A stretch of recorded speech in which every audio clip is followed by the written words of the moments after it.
عبادت کی کوئی قسم، چاہے وہ قولی ہو، چاہے بدنی ہو، چاہے مالی ہو، غیر اللہ کے لیے جائز نہیں ہے۔ ساری دنیا میں جو کچھ بھی ہو رہا ہے اس کے پیچھے سب سے بڑی وجہ اگیانتا ہے، لا علمی ہے، جہالت ہے۔ کون ہے؟ اس کی صفات کیا ہے؟ وہ کیا کرتا ہے، کیا نہیں کرتا؟ اس کے سامنے ساری مخلوق کی حیثیت کیا ہے؟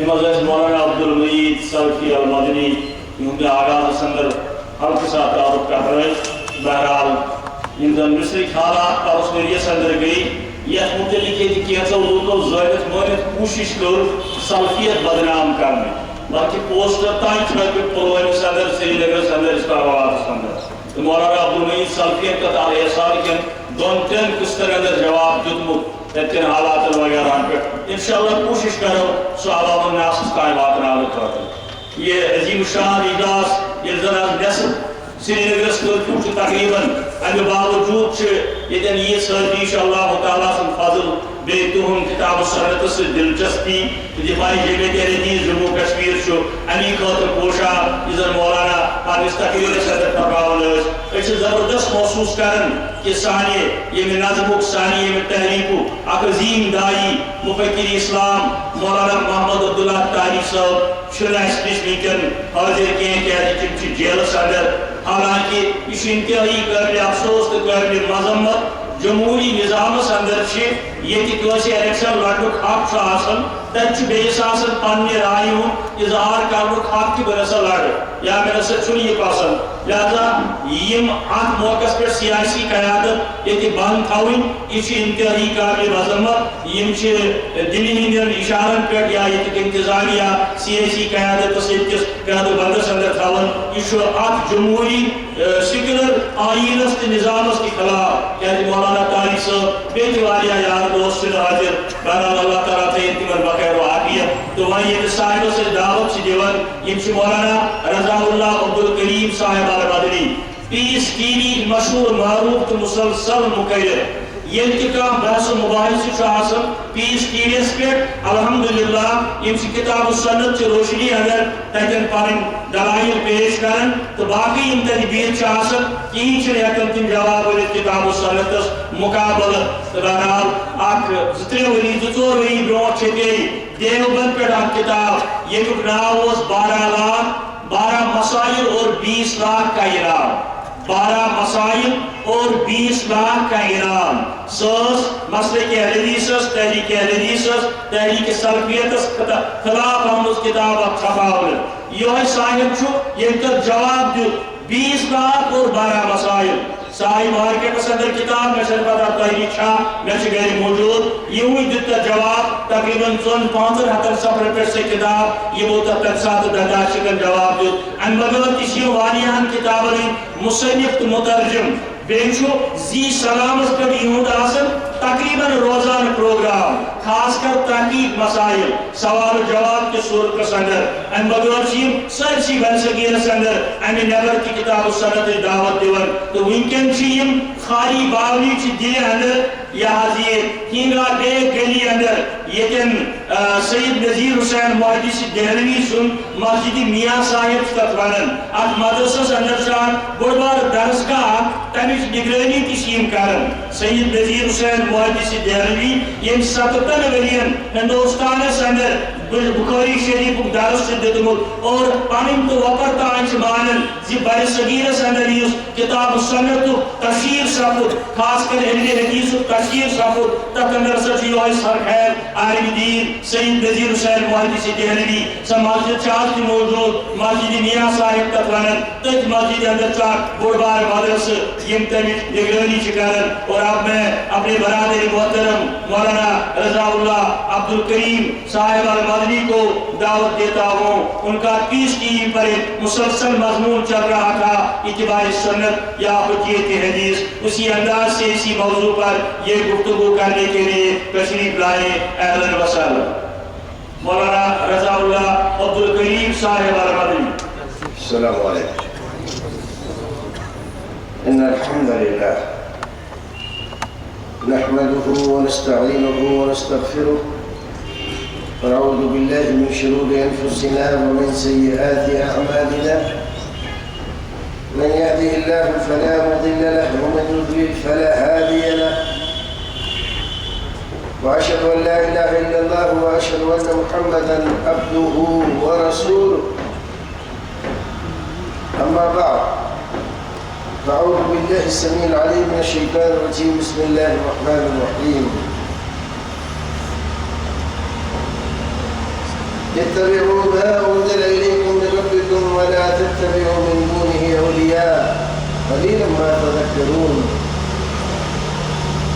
وقال الله تعالى فلا وربك لا يؤمنون حتى يحكموك فيما شجر بينهم ثم لا يجدوا في أنفسهم حرجا مما قضيت ويسلموا تسليما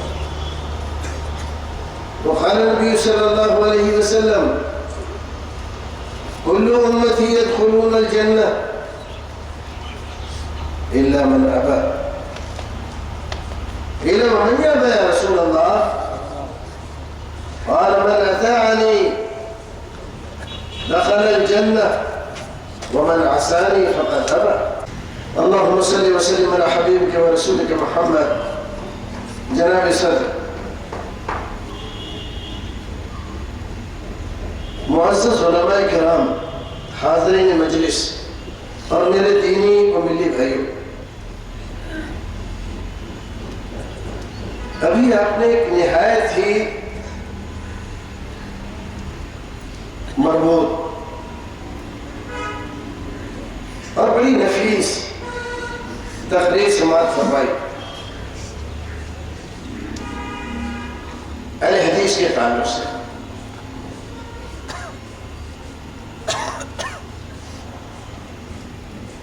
میں نے یہ جو 2-3 شعر پڑھے ہیں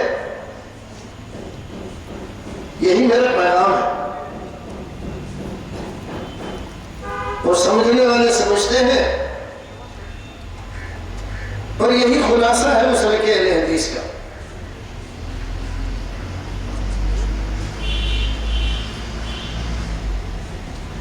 یہ دنیا ہے، دنیا میں ہزار طرح کے لوگ رہتے ہیں، ہزار طرح کی ذہنیتیں ہیں لوگوں کی۔ مجھے تو ہے مطلوب مجنون کو لیلا، پسند اپنی اپنی، نگاہ اپنی اپنی، ہر ایک آدمی الگ الگ فلسفوں میں، تحریکوں میں، تنظیموں میں، دعوتوں میں، تبلیغوں میں لگا ہوا ہے۔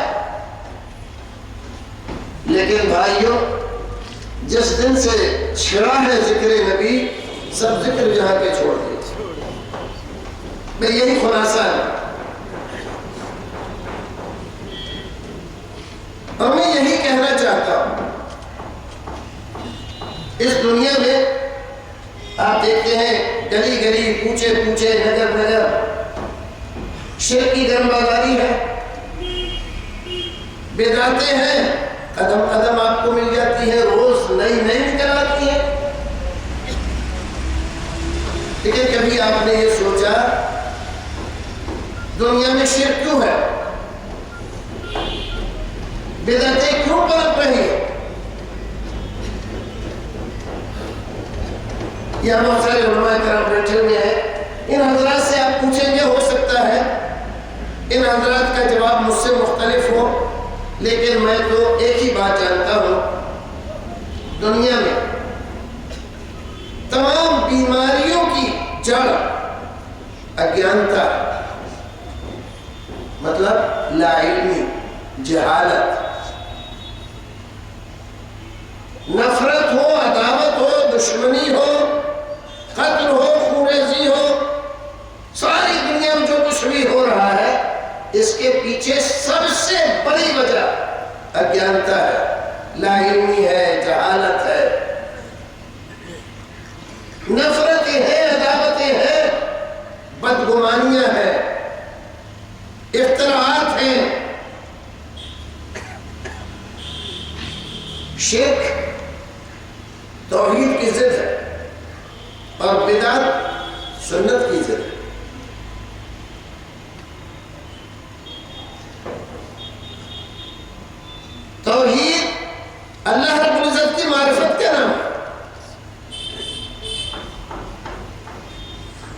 اور سنت معرفت رسول کے رہا.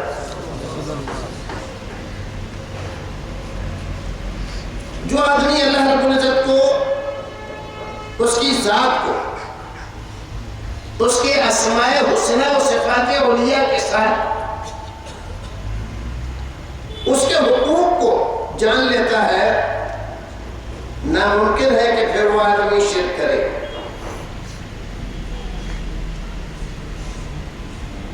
شرکت کرتا ہے آدمی جب اللہ رب العزت کو نہیں جانتا. اللہ رب العزت کے بارے میں ان کی سیدھے خیالات اس کے دماغ میں آتے رہتے ہیں، شیطان ڈالتا رہتا ہے، لوگ بتاتے رہتے ہیں، وہ بھی ایسے ہی سوچتا رہتا ہے. اور انبیاء کرام علیہ الصلوۃ والتسلیم ہی واحد ذریعہ ہیں اللہ رب العزت کی معرفت عطا کرنے کا. آسمانی کتابیں جو اللہ رب العزت نے نازل فرمائی، اللہ رب العزت کا سب سے بہتر تعارف کراتی ہے.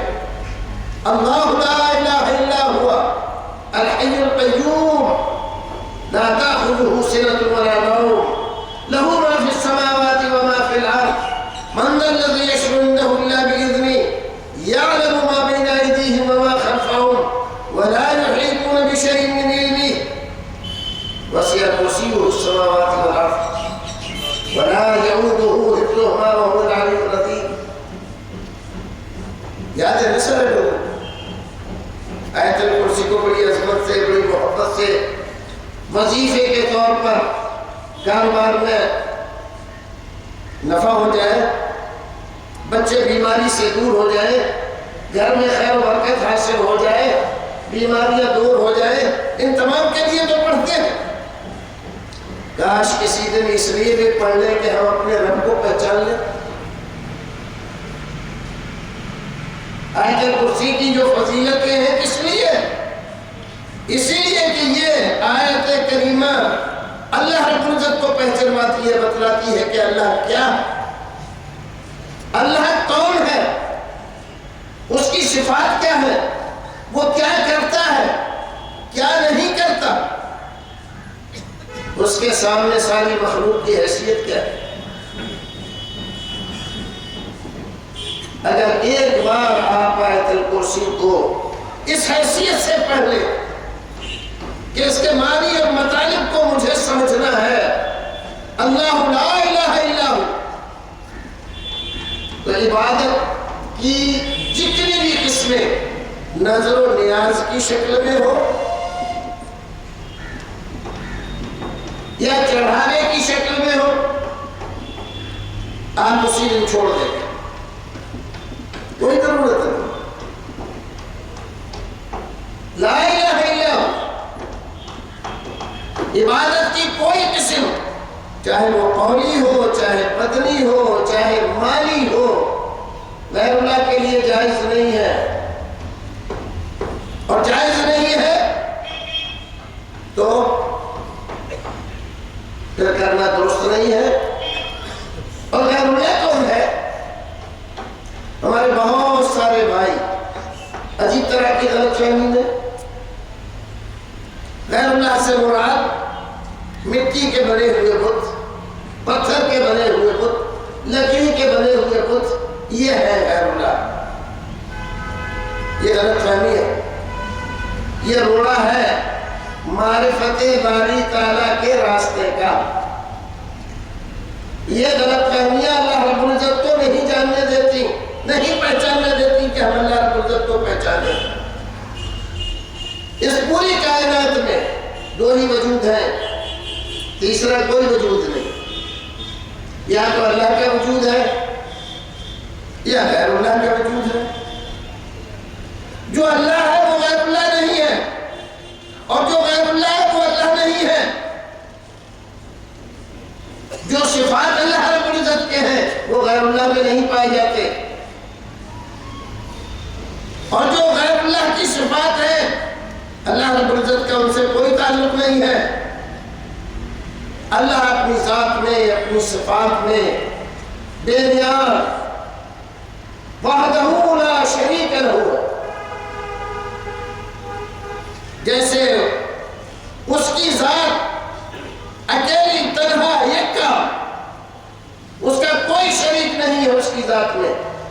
ایسے ہی اس کی صفات میں بھی کوئی شریک نہیں ہے۔ اب یہاں پر ذاتی کی اور عطائی کی بحث نکال کر شرک کے لیے چور دروازہ کھولنا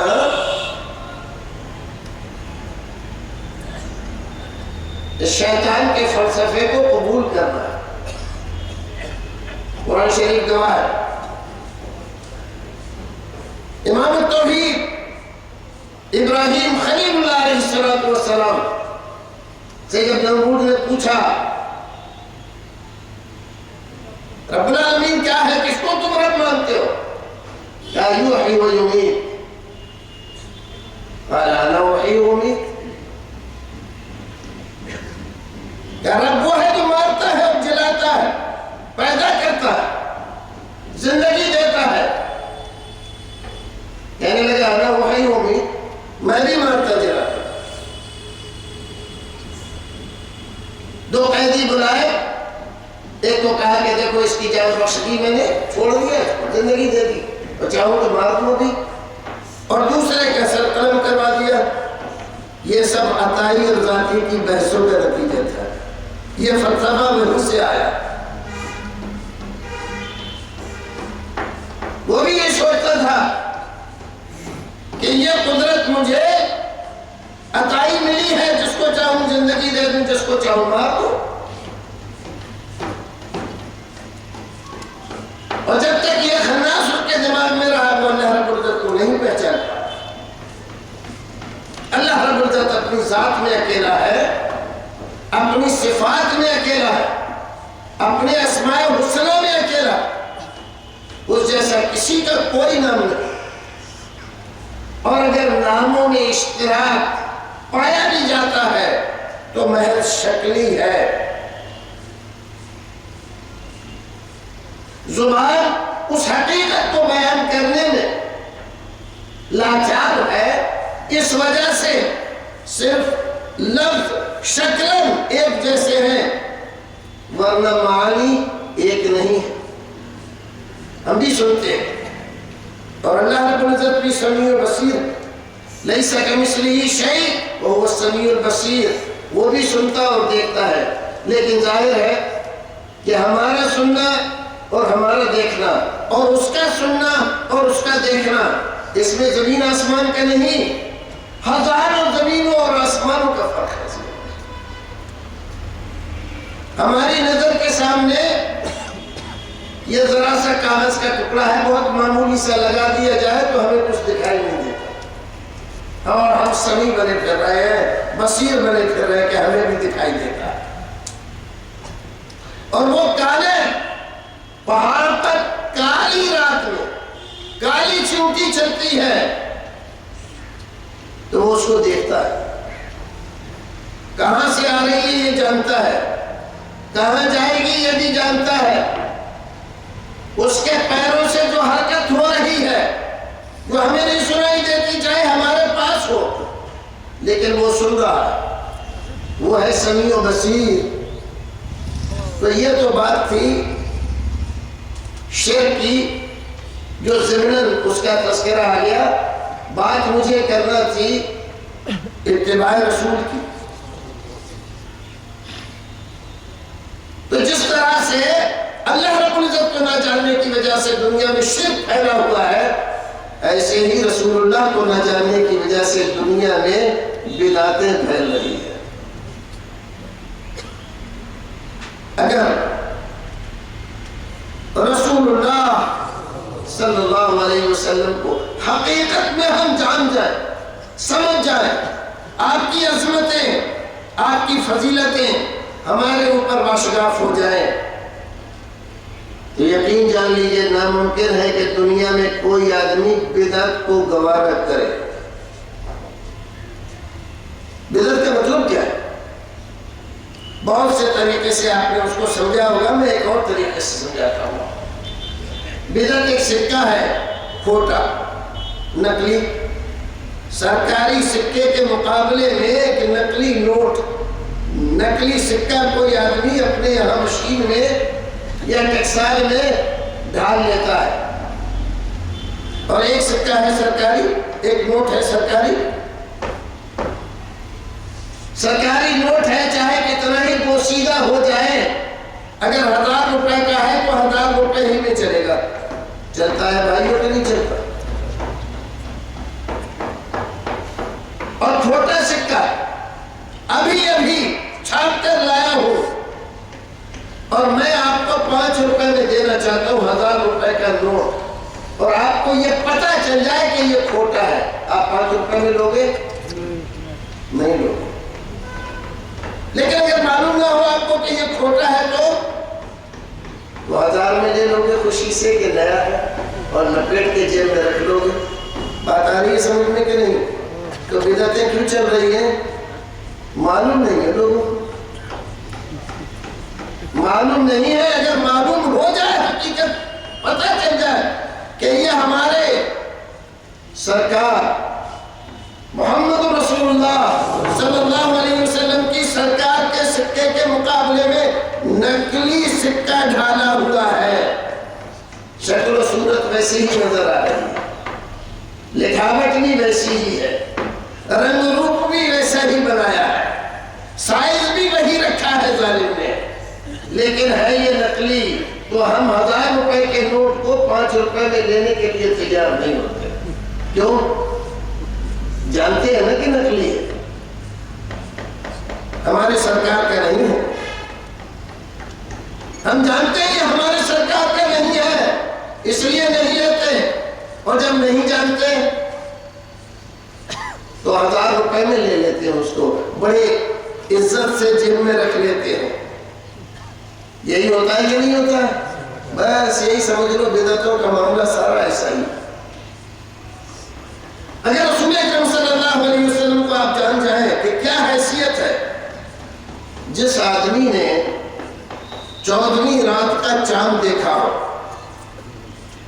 اپنی پوری تابانی کے ساتھ،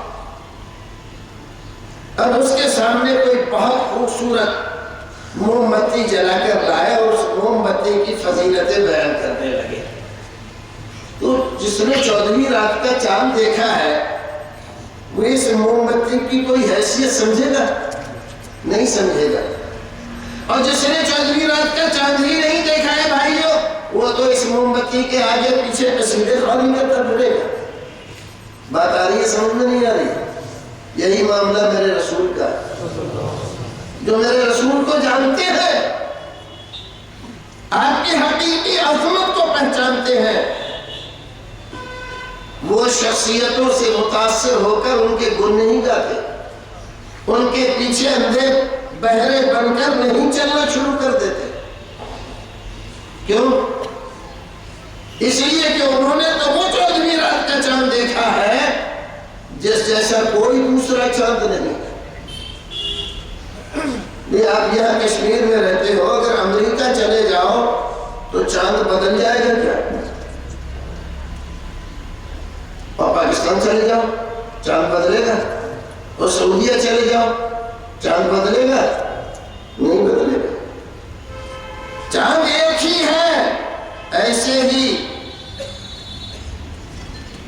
یہ بدر منیر، مہر منیر محمد رسول اللہ صلی اللہ علیہ وسلم، مہتاب رسالت، آفتاب ہدایت، اکیلا ہے، وحدہ لا شریک لہ، اس کا بھی کوئی دوسرا چاند نہیں ہے دنیا میں، کوئی دوسرا چاند نہیں ہے.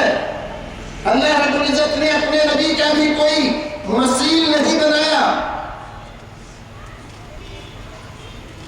کتنے لوگوں نے نبوتیں، رسالتیں چاہا کہ ہمیں مل جائے، دعویٰ کر دیا. ہمارے ہندوستان میں بھی ایک نے دعویٰ کیا، سارے لوگوں نے اس کا استقبال لعنتوں سے کیا، کیونکہ ہمارے رسول نے فرما دیا تھا کہ میرے بعد وہ تو بہت سارے لوگ ہوں گے، لیکن 30 بڑے بڑے سلاسون دجالون کذابون کلہم یدعی انہ نبی ولا نبی بعد. ان میں سے ہر ایک دعویٰ کرے گا کہ میں نبی ہوں، اور یہ سارے کے سارے جھوٹے ہوں گے، اللہ رب العزت نے نبوت کا سلسلہ رکھا ہی نہیں ہے،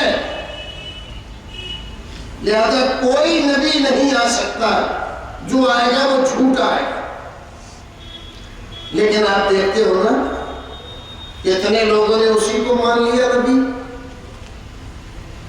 جس کو انگریزوں نے کھڑا کیا، جس کی نبوت کی دیواروں کو انگریزوں نے رنگ روغن لگا کر ملمس سازی کے ساتھ مضبوط کرنے کی کوشش کی، اس کو بھی نبی مان لیا۔ کیوں مان لیا؟ اس لیے کہ محمد رسول اللہ کو نہیں پہچانا۔ اگر پہچانتے ہوتے، جانتے ہوتے، تو آپ کے بعد کسی دوسرے کو نبی ماننے کے لیے تیار نہ ہوتے۔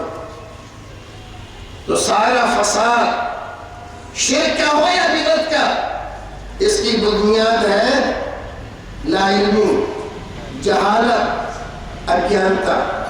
اسی لیے میں کہتا ہوں میرے بھائیوں، قرآن پڑھو، حدیث پڑھو، ساتھ میں میرے رسول کی سیرت ضرور پڑھو۔ اور سیرت جو محدثین کرام نے لکھی ہے، اور اس سے پہلے جو اللہ رب العزت نے بیان فرمایا، سیرت رسول جو قرآن بیان کر رہا ہے۔ قرآن نے جتنی تفصیل سے اپنے رسول کی تفصیل آپ کی سیرت بیان فرمائی ہے، اتنی تفصیل سے شاید کسی نے نہیں لکھی، کیونکہ جتنے لوگوں نے کتابیں لکھی ان کتابوں کی مزید تشریح نہیں ہو سکتی، لیکن اللہ رب العزت نے جو ایک آیت کریمہ آپ کے بارے میں فرمائی، اس ایک آیت کی تشریح کرتے کرتے موٹی موٹی کتابیں لوگ آج تک لکھتے چلے جا رہے ہیں اور قیامت تک لکھتے رہے ہیں۔ فَلَا وَرَبِّكَ لَا يُؤْمِنُونَ، دیکھو میرے رسول کا بیان ہے، رسول کی عظمتوں کا بیان ہو رہا ہے، فضیلتوں کا بیان ہو رہا ہے۔ بہت سارے لوگ کہتے ہیں کہ یہ لوگ جو یہ علیحدی جو کہلاتے ہیں، یہ تو رسول کو مانتے ہی نہیں، آپ کی فضیلتوں سے چڑھتے ہیں۔ ان بیچاروں کو جیسا بتایا گیا ویسا انہوں نے مان لیا، انہوں نے کبھی تحقیق نہیں کی۔ ہم اپنے ان بھائیوں سے کہتے ہیں، بھائیوں، ہر سنی سنائی بات قابل اعتبار نہیں ہوتی، شنیدہ کہ وہ اطمینان دیگا۔ اگر کسی بات میں شک و شبہ ہو جا رہا ہے تو محض کہنے سے کیوں مان لیتے ہو؟ تھوڑا تحقیق کر کے دیکھ لو۔ اس دنیا میں جتنے بھی ہمارے یہاں ہندوستان میں فرقے ہیں، ہر فرقہ شخصیتوں کی بنیاد پر زندہ ہے، کھڑا ہوا ہے۔ ان کے لٹریچر، ان کی کتابیں، ان کی مجالس اور ان کے ذکر، ان کے اذکار، ان تمام پہ کھڑا ہوا ہے۔ سوائے ہمارے، ہم بات کرتے ہیں تو رسول کی دعوت دیتے ہیں تو رسول کی طرف، بلاتے ہیں تو رسول کی طرف۔ آج تک ہمارے کسی عالم نے آپ کو کسی بڑے سے بڑے اہل حدیث عالم کی دعوت نہیں دی ہوگی کہ فلاں صاحب ہمارے یہاں اتنے بڑے ہوئے تھے لہذا آپ آ جائیے، یہ صحیح ہے، نہیں دی انہیں دیتی، کیونکہ یہ بات قرآن نے بتلائی۔ وَمَنْ أَحْسَنُ قَوْلًا مِّمَّنْ دَعَا إِلَى اللَّهِ وَعَمِلَ صَالِحًا وَقَالَ إِنَّنِي مِنَ الْمُسْلِمِينَ۔ آپ کی زبان کے کوئی مقرر صاحب تقریر کر رہے تھے اور عمل صالح کے بارے میں بتا رہے تھے، جو الفاظ زبان تو آپ کی جانتا نہیں، لیکن میں تھوڑا بہت سمجھ رہا تھا اس سے کہ عمل صالح کو اگر آپ سمجھ جائیں تو بہت سارے اختلافات اپنے آپ ختم ہو جائیں، ایسا کچھ کہہ رہے تھے۔ دیکھو اس آیت کریمہ میں کیا کہا، وَمَنْ أَحْسَنُ قَوْلًا مِّمَّنْ دَعَا إِلَى اللَّهِ وَعَمِلَ صَالِحًا وقال اننی من المسلمین، اس سے بہتر بات کسی کی نہیں ہے دنیا میں۔ نام چاہے کتنا ہی خوبصورت رکھ لے، ٹائٹل کتنا ہی اچھا لگا لے، بینر کتنا ہی بہتر بنا دے، لیکن اس سے بہتر بات کسی کی نہیں ہے من دعا الی اللہ، جو اللہ کی طرف بلائے۔ ساری تحریکیں، ساری تنظیم، ساری پارٹیاں اور جتنے بھی فرقے اور مذاہب ہیں، ایک ایک پر غور کر لو تنہائی میں بیٹھ کر کے اس کی دعوت کس کی طرف ہے اور اس کا بانی کون ہے۔ تمہیں لگے گا کہ رسول کے علاوہ سارے ہی دوسروں کی طرف بلا رہے ہیں، سوائے ایک مسلک کے جو صرف اللہ کی طرف بلاتا ہے، اللہ کی طرف، اور عمل صالح کی دعوت دیتا ہے۔ اور عمل صالح کے لیے 3 شرطیں لازمی ہیں۔ کوئی عمل، چاہے نماز ہو، روزہ ہو، حج ہو، زکوٰۃ ہو، باوجود اس کے کہ یہ ارکان اسلام میں سے بنیادیں ہیں اسلام کی، نماز بھی عمل صالح نہیں ہوتا، نماز اور روزہ بھی عمل صالح سے پیچھے ہٹ جاتا ہے اگر اس میں یہ شرائط نہ پائی جائے۔ سب سے پہلی شرط، وہ عمل صالح ہوگا جو خالص اللہ کو راضی کرنے کے لیے، اس کی خوشنودی کے لیے کیا جائے۔ پہلی شرط، جو بندوں کی خوشنودی کے لیے کیا جائے، چاہے اپنے مولوی کے لیے، چاہے پیر فقیر کے لیے، بڑے سے بڑے ولی کے لیے، چاہے فرشتے کے لیے، اگر اس کو خوش کرنے کے لیے کریں ہم، تو وہ عمل صالح نہیں ہے بلکہ شرک ہے۔ من صلی یرائی فقد اشرک، نماز پڑھی لیکن نماز پڑھی اس لیے کہ فلاں سیٹھ صاحب خوش ہو جائے، تو اس نے نماز نہیں پڑھی، شرک کیا۔ دیکھا، عمل صالح سے پیچھے ہٹ گئی نماز ہونے کے باوجود عمل صالح نہیں رہی۔ روزہ رکھا، روزہ تو بہت بڑی عبادت ہے، ابھی مہینہ گزرا رمضان کا، سارے مہینے آپ نے رمضان کی فضیلتیں سنی ہوں گی، لیکن اگر کسی آدمی نے روزہ رکھا، من صام یرائی فقد اشرک، روزہ رکھا اس لیے تاکہ کسی صاحب کو خوش کرے، وہ سمجھے کہ میں روزے دار ہوں، میرے بارے میں اچھا گمان کریں، تو اس آدمی نے روزہ نہیں رکھا، شرک کی، عمل صالح نہیں ہوا۔ تو پہلی شرط ہے عمل صالح کے لیے کہ ہم اللہ کی رضامندی اور خوشنودی کے لیے کریں، اور دوسری شرط، وہ عمل صالح ہوگا جس کی اجازت اللہ اور اس کے رسول نے دی ہے۔ اگر اللہ اور اس کے رسول نے اجازت نہیں دی تو نماز بھی غلط، روزہ بھی غلط۔ سورج نکل رہا ہے اور آپ نماز پڑھنے کے لیے کھڑے ہو رہے ہیں، سارے لوگ آپ کو نماز سے منع کرتے ہیں، نماز مت پڑھو، کیوں؟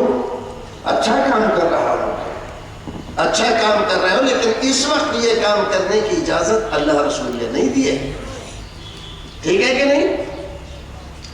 آپ رکوع کر رہے ہو، سجدہ کر رہے ہو، اور قرآن شریف کتنی عظیم کتاب ہے، رکوع میں اور سجدے میں آپ قرآن شریف پڑھ رہے ہو، علماء سے پوچھو، فتویٰ لو، نماز درست ہوگی کیا؟ رکوع اور سجدے کی حالت میں قرآن پڑھنا جائز ہے؟ نہیں جائز ہے، حالانکہ قرآن جیسی عظیم کتاب اور نماز جیسی عظیم عمل صالح نہیں ہے، کیوں؟ اس لیے کہ اللہ اور اس کے رسول نے اجازت نہیں دی۔ تو اللہ رسول کی اجازت کے بغیر کوئی عمل کیا جائے، کتنا ہی اچھا ہو، چاہے اپنا سارا گھر آپ لوٹا دیں، تو اللہ رب العزت کی ایک نیکی بھی نہیں ملتی۔ تیسری شرط، جو عمل آپ کر رہے ہیں وہ سنت رسول کے مطابق کریں. آپ نماز پڑھ رہے ہیں، نماز کا حکم اللہ رسول نے دیا ہے، لیکن رسول کے طریقے پر نہیں پڑھ رہے. روزہ رکھ رہے ہیں لیکن رسول کے طریقے پر نہیں رکھ رہے، تو آپ کی نماز، آپ کا روزہ ناکارہ ہے، عمل صالح نہیں ہے.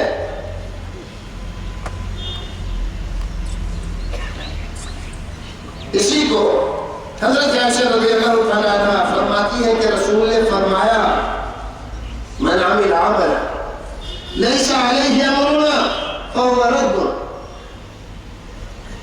کوئی آدمی کوئی عمل کرے کتنا ہی اچھا، لیکن اس کی سند رسول سے نہیں ملتی، رسول نے نہیں کرا ایسے کرو، رسول نے وہ کام اس طرح سے نہیں کیا، فهو رد، تو وہ رد ہے. شارحین حدیث اتفاقی طور پر اس کا معنی بیان کرتے ہیں اے مردود علیہ، وہ مردود ہے، اسی کے منہ پر مار دیا جاتا ہے، اللہ رب العزت تک نہیں جاتا. ہمارے سوال سمجھ میں آیا؟ وَمَنْ أَحْسَنُ قَوْلًا مِّمَّنْ دَعَا إِلَى اللَّهِ وَعَمِلَ صَالِحًا وَقَالَ إِنَّنِي مِنَ الْمُسْلِمِينَ، اور کہے کہ میں مسلمان ہوں، فرما بردار ہوں، نہ فرمانی نہیں کرتا، نہ فسق کی، نہ فجور کی، نہ کسی اور طرح. رسول اکرم صلی اللہ علیہ وسلم کا مرتبہ اگر اس سے آپ کی کچھ سمجھ میں آیا، بہت اچھا، نہیں آیا تو ایک اور آیت کریم فَلَا وَرَبِّكَ لَا يُؤْمِنُونَ. قرآن شریف میں قسمیں بہت ہیں، اللہ رب العزت نے بہت ساری چیزوں کی قسمیں کھائی، لیکن یہ سب سے بڑی قسم ہے قرآن میں، سب سے بڑی قسم. فَلَا وَرَبِّكَ لَا يُؤْمِنُونَ، ہرگز نہیں اے نبی، تیرے رب کی قسم ہے. لا یؤمنون، دعویٰ کتنا ہی کرے لیکن کوئی بھی مومن نہیں ہو سکتا. گال کھڑے ہو جانا چاہیے، دل کو کھول لینا چاہیے، اچھی طرح سے سننا چاہیے. ہمارا رب کہہ رہا ہے مومن نہیں ہو سکتے. یہ کون سا عمل ہے کہ اگر وہ کرے تو ہم مومن نہیں ہوتے؟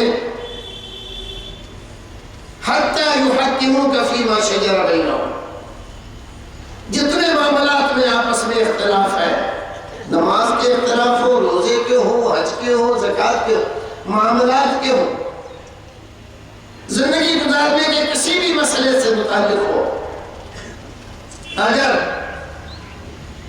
آپ کے فیصلے کو مان کر سر تسلیم ہم نہیں کرتے اور آپ کے فیصلے کو سننے کے بعد دل کی گہرائی سے اس کو قبول نہیں کرتے تو یہ مومن نہیں ہوں گے. اس کا مطلب یہ ہے کہ مومن ہونے کے لیے ضروری ہے نبی کی بات اگر آ جائے تو ہم اپنی ساری باتیں اٹھا کر رکھ دیں، پھر یہ نہ دیکھیں کس نے کہا اور کس نے نہیں کہا، کون کہہ رہا ہے اور کون نہیں کہہ رہا. لیکن اگر ہم ایسا کریں، بھئی اللہ کے رسول صلی اللہ علیہ وسلم نے یہ فرمایا، صحیح حدیث ہے، بخاری شریف میں ہے، مسلم شریف میں ہے، اور آدمی سنے اور کہے کہ ہاں بات تو صحیح ہے، ہم نے بھی سنا، حدیث ہے یہ اور صحیح ہے، بخاری شریف کی ہے، لیکن بھئی دیکھیے نا، ہم ذرا اپنے مولوی صاحب سے پوچھیں اور مفتی صاحب سے پوچھیں، ذرا امام صاحب سے پوچھیں، پھر اس کے بعد دیکھا جائے گا. مطلب عمل کب کریں گے؟ جب مولوی صاحب اجازت دے دیں. عمل کب کریں گے؟ جب مفتی صاحب سے اجازت مل جائے گی. عمل کب کریں گے؟ جب امام صاحب سے اجازت مل جائے گی. ان لوگوں نے کیا رسول کو پہچانا؟ اللہ تعالیٰ رسول کو پہچانا رہا ہے. میرے رسول کا درجہ اور مرتبہ یہ ہے، جب میرے رسول کی بات آ جائے تو اپنے باپ کی بات اٹھا کر رکھ دے، اپنی ماں کی بات اٹھا کر رکھ دے، بڑے سے بڑے مولوی کی بات اٹھا کر رکھ دے. میرے رسول کی بات کے مقابلے میں کسی کی بات کی کوئی حیثیت نہیں ہے. لیکن یہ کیا کہہ رہا ہے؟ بات تو صحیح ہے، حدیث ہے، لیکن بھائی دیکھیے نا، ہم تو فلاں ہیں، لہٰذا ہم تو اپنے مولوی صاحب سے پوچھ رہے ہیں، پھر اس کے بعد دیکھیں۔ ہونا تو یہ چاہیے تھا کہ مولوی صاحب نے کوئی بات بیان کی اور ہمیں معلوم ہے کہ اللہ کے رسول نے ایسا فرمایا ہے، یا نہیں معلوم ہے ہمیں، اور کسی آدمی نے ہمیں بتلایا کہ مولوی صاحب نے یہ بات صحیح نہیں بتلائی، حدیث شریف میں تو ایسا ہے، تو ہمیں امام صاحب کی، مولوی صاحب کی، مفتی صاحب کی بات کو وہیں چھوڑ دینا چاہیے، وہیں چھوڑ دینا چاہیے۔ اس میں امام صاحب، مولوی صاحب اور مفتی صاحب کی کوئی بے عزتی نہیں ہے۔ اور کس کی بات ماننی چاہیے؟ رسول کی بات، تو رسول کی بات سے بڑی کسی کی بات کرو۔ یہ کون حکم دے رہا ہے؟ جس نے رسول کو بھیجا ہے، جس نے رسول کو بھیجا، فضیلتیں دی، درجے دیے، مرتبے دیے، وہ یہ بتلا رہا ہے میرے رسول کا درجہ یہ ہے کہ جب میرے رسول کی بات آ جائے تو سارے لوگوں کی بات کو ایک طرف کر کے رسول کی بات مان لے۔ اور اگر ایسا نہیں کرتا ہے، الٹ دیتا ہے مسئلے کو، رسول کی بات ماننے کے لیے اجازت لے رہا ہے مولوی صاحب سے، مفتی صاحب سے، امام صاحب سے، لیکن امام صاحب اور مولوی صاحب کی بات ماننے کے لیے رسول سے نہیں پوچھتا کہ اس کی بات مان لوں۔ حالانکہ ہونا یہ چاہیے تھا کہ دنیا میں کسی بھی آدمی کی بات ماننے کے لیے اللہ اور اس کے رسول کی اجازت لیتا، مان لوں یا نہ مانوں، کیونکہ صحابہ کرام یہی کرتے تھے اور قرآن نے یہی بتلایا۔ ماں باپ کی بڑی فضیلت ذکر فرمائی، ایک حدیث میں فرمایا کہ تیرے ماں باپ اس سے ناراض ہیں، نماز پڑھتا ہے، روزہ رکھتا ہے، حج کرتا ہے، زکات دیتا ہے، یہ مت سوچ کہ اللہ بھی راضی ہے۔ اللہ راضی نہیں۔ اگر تیرے ماں باپ ناراض ہیں تو اللہ بھی ناراض ہے، اور تیرے ماں باپ خوش ہیں تو اللہ بھی خوش ہے۔ رضا رب فی رضا الوالدین وسخط الرب فی سخط الوالدین۔ صحیح حدیث، کتنا بڑا درجہ ہے۔ وَقَضَىٰ رَبُّكَ أَلَّا تَعْبُدُوا إِلَّا إِيَّاهُ وَبِالْوَالِدَيْنِ إِحْسَانًا۔ رب اپنا فیصلہ سنا رہا ہے، وَقَضَىٰ رَبُّكَ أَلَّا تَعْبُدُوا إِلَّا إِيَّاهُ، عبادت صرف میری کر، وَبِالْوَالِدَيْنِ إِحْسَانًا، اپنی عبادت کے فوراً بعد والدین کے ساتھ احسان کا تذکرہ فرمایا۔ ٹھیک ہے نا، کتنا بڑا درجہ ہوا والدین کا۔ لیکن وہی رب کہتا ہے وَإِن جَاهَدَاكَ عَلَىٰ أَن تُشْرِكَ بِهِ مَا لَيْسَ لَكَ بِهِ عِلْمٌ فَلَا تُطِعْهُمَا وَصَاحِبْهُمَا فِي الدُّنْيَا مَعْرُوفًا۔ دیکھ، والدین کی عزت کر، احترام کر، ان کی بات مان، ان کی خدمت کر، ان کے ساتھ احسان و سلوک کر، جو کچھ بھی کر سکتا ہو میں راضی کرنے کے لیے سب کچھ کر۔ وَإِن جَاهَدَاكَ عَلَىٰ أَن تُشْرِكَ بِهِ، لیکن اگر وہ تجھ سے شرک کرنے کے لیے کہے کہ آج فلاں دن ہے، بابا کی چادر جائے گی تو بھی جانا، سندن جائے گا تو بھی جانا، فَلَا تُطِعْهُمَا، تو ماں باپ کی اس بات کو مت مان۔ یہ کون کہہ رہا ہے؟ قرآن کہہ رہا ہے۔ ماں باپ کی بات ماننا بہت ضروری، لیکن اللہ کی نافرمانی کے لیے اگر ماں باپ کہتے ہیں تو نہیں مان جائے گی بات، اور رسول کی نافرمانی کے لیے ماں باپ کہتے ہیں تب بھی نہیں مانی جائے گی۔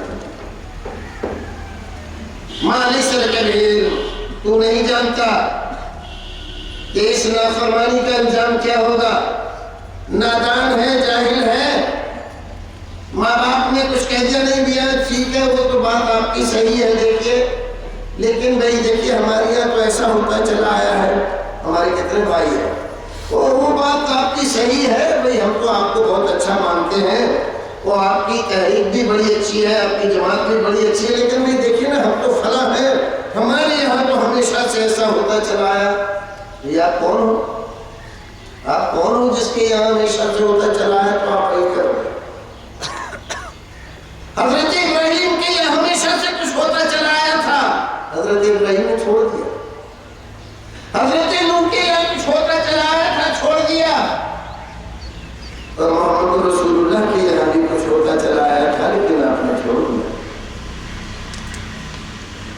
تم نہیں چھوڑو گے، تمہیں بھی چھوڑ دے.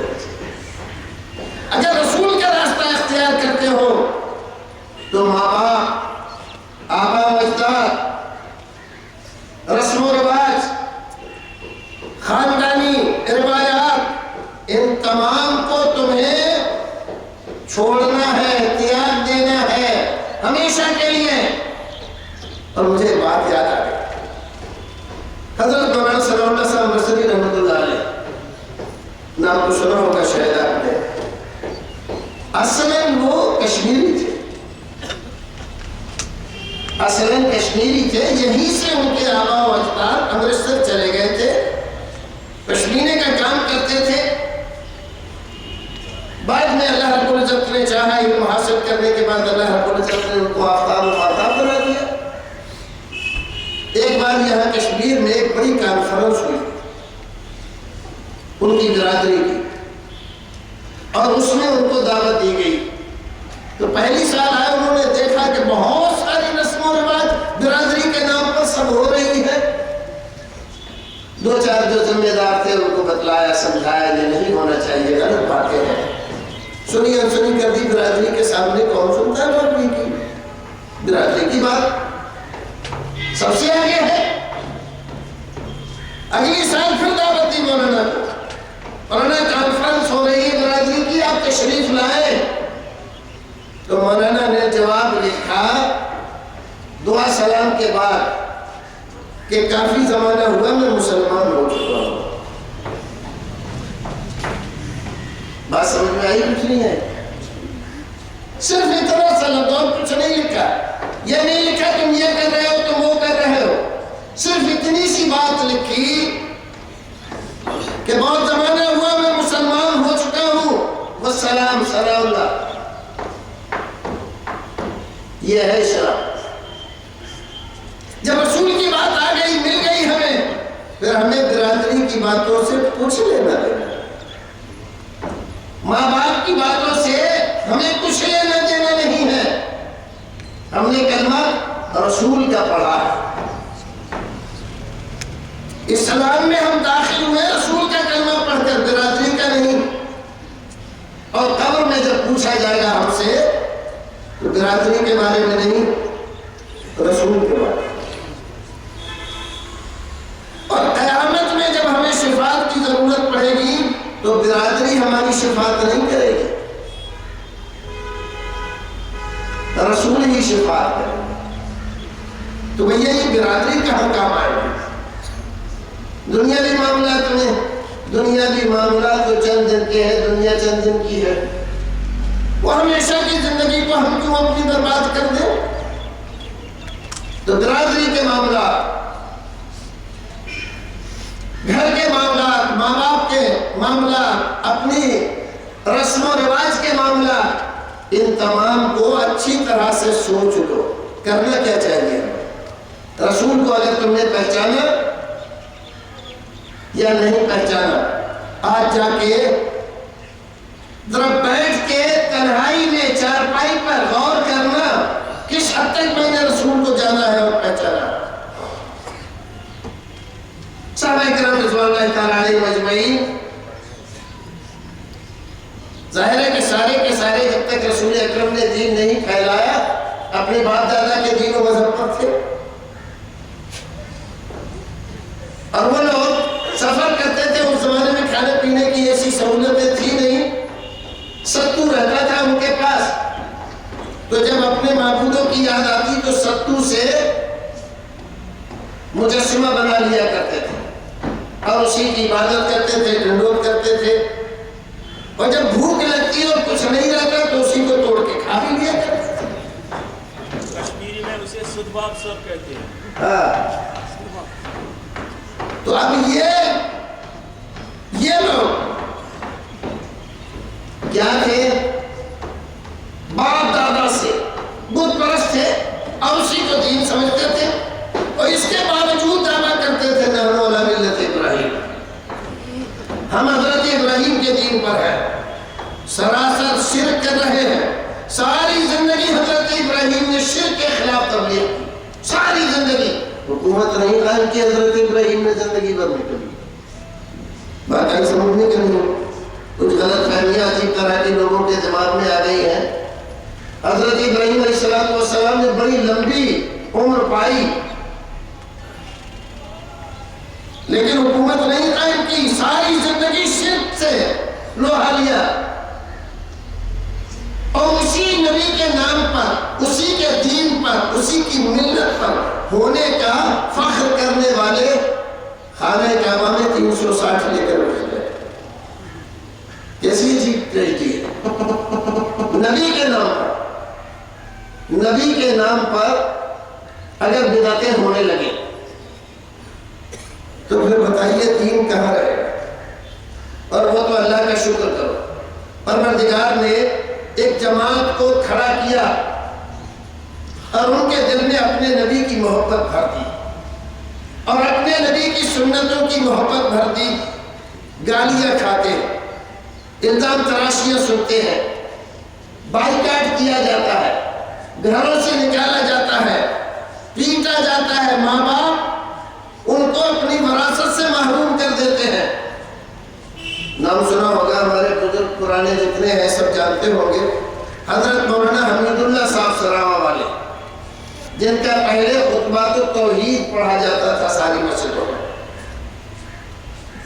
بہت بڑے زمیندار تھے میرٹھ کے۔ جب مولانا آئے دلی میں اور میاں صاحب کے مدرسے میں حدیث وغیرہ پڑھ کے واپس گئے تو ابا کو منع کیا کہ ابا یہ جو کچھ بھی کر رہے ہیں اپنی صحیح نہیں ہے۔ لوگوں کو بھی سمجھانے لگے، چونکہ بڑے باپ کے زمیندار کے بیٹے تھے، کسی سے ڈرتے نہیں تھے۔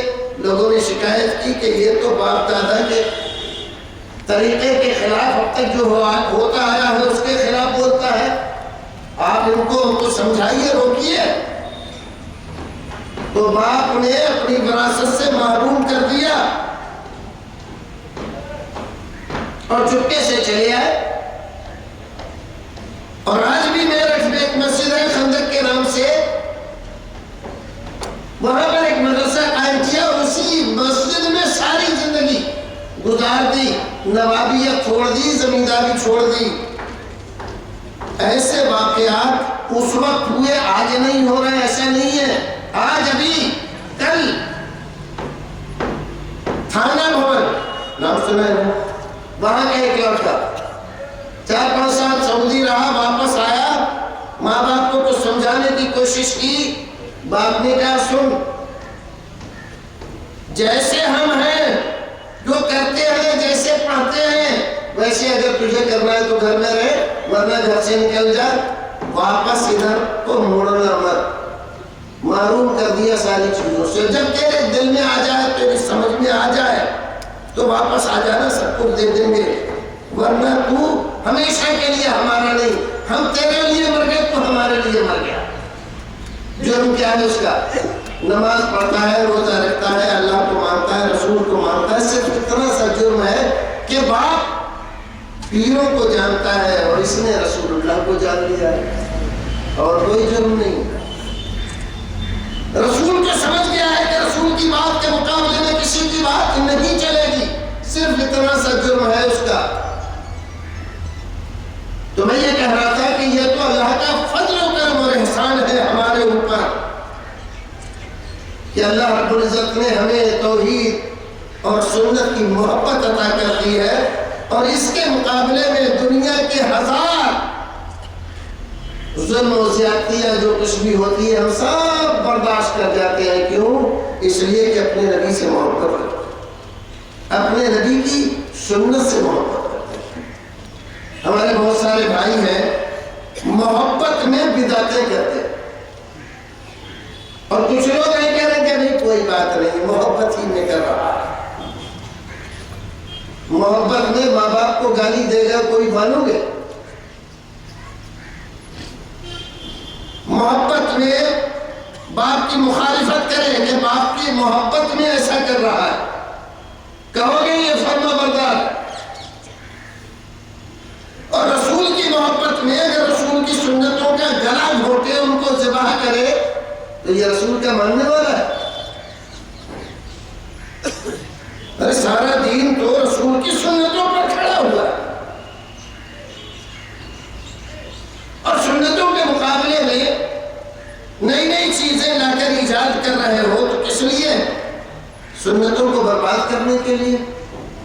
اور کیا مقصد ہے؟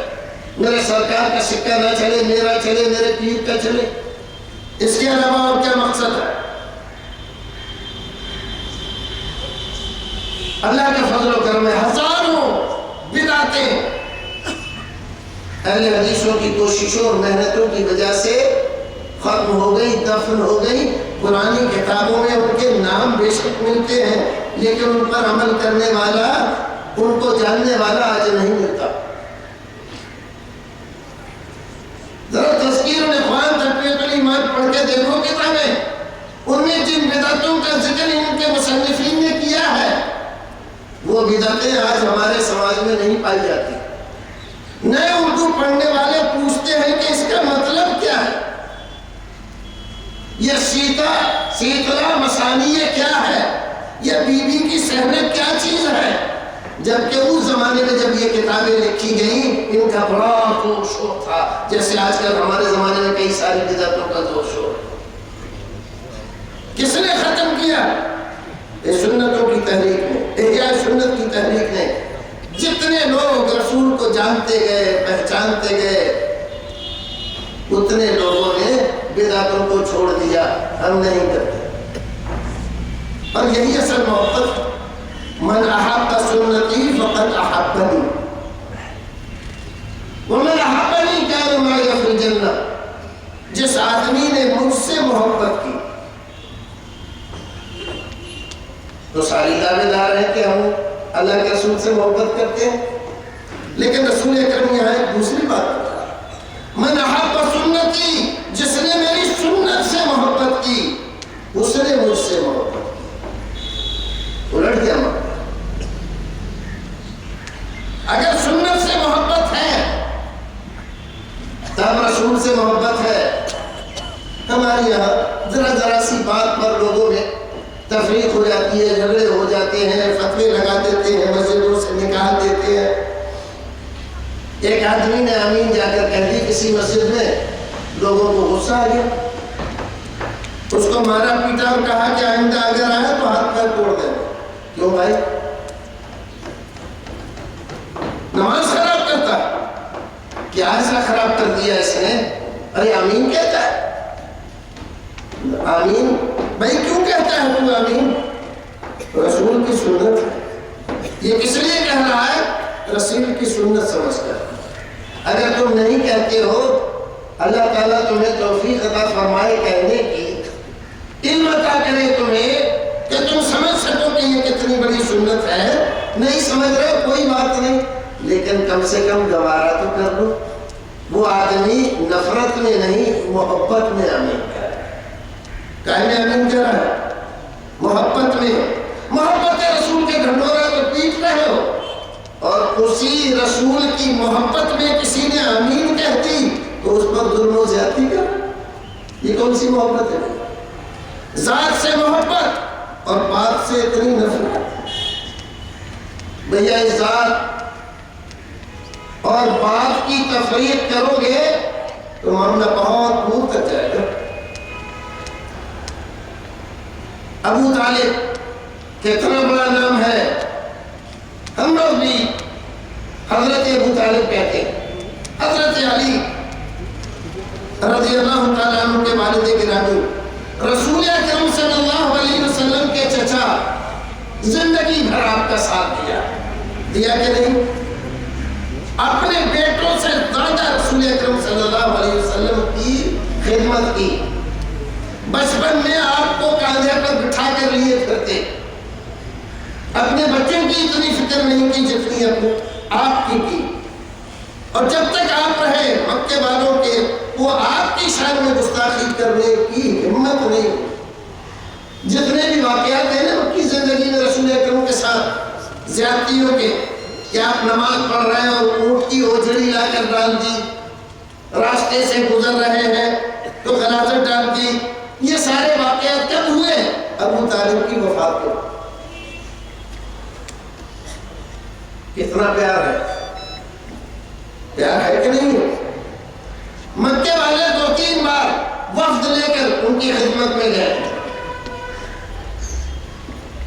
کہ ان کو سمجھائیے، بلایا، ایک بار بلایا اور کہا بیٹا اب میں ضعیف ہو گیا ہوں، اب میں ضعیف ہو گیا ہوں اور اب میں ساری قوم کا مقابلہ نہیں کر سکتا، یہ تمہاری قوم کے سردار لوگ ہیں جو بات کہہ رہے ہیں، ان کی بات سنو اور مناسب جواب دو۔ کہا ٹھیک ہے۔ ان لوگوں نے پرستاؤ رکھا ایسا کرے کچھ بات آپ ہماری مان لیجیے اور کچھ بات ہم آپ کی مان لیتے ہیں۔ آج بھی ہمارے یہاں بہت سارے اہل حدیث بن کر ایسا ہی کرتے ہیں، کچھ ہماری بات مان لو کچھ ہم تمہاری بات۔ یہ دکانداری اہل حدیثیت میں نہیں چلتی، یہ کھڑا مال ہے، اس میں کھوٹا ملاؤ گے تو کھڑے کو بھی لے کے بیٹھ جائے گا۔ رسول اکرم صلی اللہ علیہ وسلم نے قرآن شریف کی چند آیتیں پڑھی، آنکھوں میں آنسو ہے۔ آپ نے سوچا شاید اب چچا اپنی ضعیفی اور کمزوری کی وجہ سے یہ بھی میرا ساتھ چھوڑ رہے ہیں، کاش میرے والد ہوتے تو میرا ساتھ دیتے۔ چچا نے بھتیجے کی آنکھوں میں آنسو دیکھے تو بے چین ہو گیا اور کہا کہ جب تک میں ہوں تم اپنی بات کہتے رہو، جو کچھ بھی ہوگا سب دیکھ لو۔ دیکھا کتنا بڑا چچا ہے، کتنی محبت ہے، کتنی عقیدت ہے۔ آخری وقت ہے، حضرت علی نے بتلایا کہ آپ کے چچا جا رہے ہیں دنیا سے، آپ آئے تو آ کر دیکھا کہ بڑا مجمع لگا ہوا ہے، بڑے بڑے سردار بیٹھے ہوئے مکے کے۔ آپ قریب گئے اور جا کر کہا چچا کلمہ پڑھ لیجیے، کلمہ پڑھ لیجیے۔ قریب تھا کہ کلمہ پڑھ لیتے۔ ابو جہل نے کہا کہ ابو ملت ابیک، ابو طالب کے آخر وقت میں اپنے باپ دادا کا دین چھوڑ دو گے؟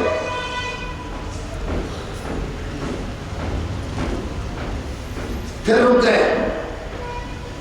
آپ نے پھر کہا چچا جان کلمہ پڑھ لیجیے، کلمہ پڑھ لیجیے۔ احاج لک بہا عند اللہ، قیامت کے دن اللہ رب العزت کے دربار میں کھڑے ہو کر گواہی دوں گا کہ میرے چچا نے اے اللہ تیری وحدانیت کی اور میری رسالت کی گواہی دی تھی۔ قریب تھا کہ کلمہ پڑھ لیتے، پھر اس نے نہیں کہا اترغب عن ملت ابیک، باپ دادا کے دین کو چھوڑ دو، باپ دادا کا دین۔ ذرا اچھی طرح سے سننا، یہ باپ دادا کا دین کتنے لوگوں کو سنت سے دور کیے ہوئے ہے، کتنے لوگوں کو بدعتیں اپنانے پر مجبور کیے ہوئے ہے۔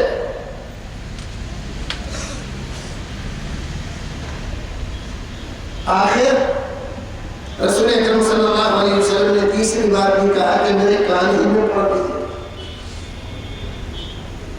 ان کا آخری کلمہ کیا تھا؟ وَهُوَ عَلَى مِلَّةِ أَبِيهِ، یہ مسلم شریف ہے۔ وَهُوَ عَلَى مِلَّةِ أَبِيهِ، میں دنیا سے جا رہا ہوں اپنے باپ دادا کے دین کو جا رہا ہوں۔ کلمہ نہیں پڑھا، ذات کو مانا، بات نہیں مانی۔ ذات سے محبت کی لیکن بات سے محبت نہیں کی۔ نتیجہ کیا ہوا؟ حضرت عائشہ رضی اللہ تعالیٰ عنہ عرض کرتی ہے کہ اللہ کے رسول آپ کے چچا نے آپ کے لیے بہت کچھ کیا، زندگی بھر آپ کا ساتھ دیتے رہے، ساری قوم سے اکیلے لڑے، کیا فائدہ ملا ان کو؟ آپ کا ساتھ دے کر اور آپ کے ساتھ یہ سب کچھ کر دیں۔ فرمایا عائشہ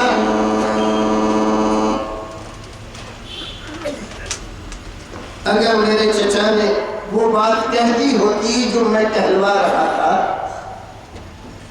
تو جنت کی بہاروں میں ہوتے، لیکن وہ نہیں مانی، نہیں مانی اور اپنے باپ دادا کے مذہب پر چلے گئے دنیا سے۔ میرے ساتھ جو کچھ بھی انہوں نے حسن سلوک کیا اس کی وجہ سے ان کو فائدہ یہ پہنچا کہ قیامت کے دن سب سے کم، سب سے ہلکا عذاب ہوگا ان کو، اور وہ کیا ہوگا کہ ان کو جوتیاں پہنا دی جائیں گی جہنم کی، جس کی وجہ سے ان کا دماغ کھولے۔ بھائیوں، میرے عزیزوں، دوستوں، ساتھیوں، رسول اکرم صلی اللہ علیہ وسلم کی ذات گرامی ہی ہمارا سب سے بڑا سرمایہ ہے، ہمارا پاور ہاؤس ہے۔ جب ہم زندگی کے کسی بھی مرحلے میں کمزور ہوتے ہیں تو ہم پاور لیتے ہیں، طاقت لیتے ہیں، قوت لیتے ہیں محمد رسول اللہ سے، آپ کی سیرت سے، آپ کے اسوہ سے، آپ کے ارشادات سے، آپ کے فرامین سے۔ اور امت مسلمہ پر جب بھی کوئی مصیبت اور پریشانی آئی اور انہوں نے رسول اکرم صلی اللہ علیہ وسلم کا دامن تھاما، مصیبت اور پریشانی ٹل گئی، اور اللہ رب العزت کی رحمتوں نے امت مسلمہ کی دستگیری کی۔